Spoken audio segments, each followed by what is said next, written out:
નાનકડી પણ સમજવા જેવી વાત. એક ગામમાં 3 વ્યક્તિઓ આવી રહ્યા હતા.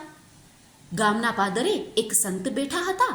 તેમણે 3 વ્યક્તિઓને રોક્યા અને પૂછ્યું, ભાઈ, તમે કોણ છો અને ક્યાં જઈ રહ્યા છો? ત્યારે 3માંથી એકે જવાબ આપ્યો કે હું બીમારી છું. બીજાએ જવાબ આપ્યો, હું મૃત્યુ છું. અને ત્રીજાએ જવાબ આપ્યો, હું ભય છું. સંતે એમને રોક્યા અને કહ્યું, હું તમને ગામની અંદર નહીં જવા દઉં. ત્યારે 3એ જવાબ આપ્યો કે ગામની અંદર તો જવું જ પડશે, કારણ કે દરેક વ્યક્તિને તેમના કર્મ મુજબનું ફળ મળવું જોઈએ, એ સંસારનો નિયમ છે. સંતે એ લોકોને પૂછ્યું કે તમે તમારી સાથે કેટલા લોકોના જીવન લઈ જશો? ત્યારે બીમારીએ કહ્યું, હું મારી સાથે 10 લોકોને લઈ જઈશ. મૃત્યુએ કહ્યું, હું મારી સાથે 5 લોકોને લઈ જઈશ.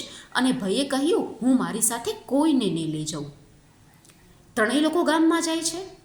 થોડા દિવસ પછી પોતાનું કામ પૂરું કરી જ્યારે પાછા ફરે છે, ત્યારે બીમારી અને મૃત્યુ પાસે તો તેણે કહ્યા મુજબના લોકોની સંખ્યા હતી, પણ ભય પાછળ બહુ લાંબી લાઈન હતી. ત્યારે સંતે એમને પૂછ્યું કે તમે તો કહેતા હતા ને કે હું મારી સાથે કોઈને નહીં લઈ જાઉં?